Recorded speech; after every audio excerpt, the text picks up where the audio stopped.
Sejak 1 Julai 2026, harga diesel turun ke RM2.10 seliter selaras di seluruh Malaysia. Jom kami share cara semak kelaikan dan tambah kuota jika perlu. Harga diesel bersubsidi diselaraskan kepada RM2.10 seliter untuk warga negara yang ada kenderaan diesel, RM2.15 seliter untuk kenderaan komersial under SKDS 2.0, untuk bukan warga negara dan pengguna industri pula kena ikut harga semasa dekat pam. So, macam mana nak semak kelaikan? Anda boleh ke portal Budi Madani, tekan semak kelaikan individu, masukkan nombor MyCard anda dan tekan semak kelaikan.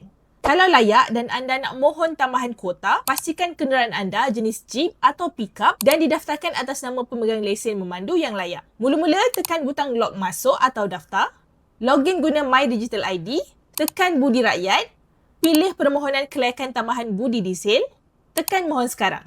Cek maklumat peribadi anda dan masukkan nombor cukai pendapatan, lengkapkan maklumat kenderaan, boleh tambah kenderaan jika perlu. Pilih sebab permohonan dan tekan seterusnya. Sahkan permohonan, boleh monitor status dekat page ni. Kalau berjaya, kelaikan subsidi diesel tambahan anda akan aktif secara automatik. Kalau ada yang masih keliru, boleh komen soalan dekat bawah. Okey? Tak nak terlepas bantuan yang anda layak? Cek dekat semak.isnatra.my sekarang.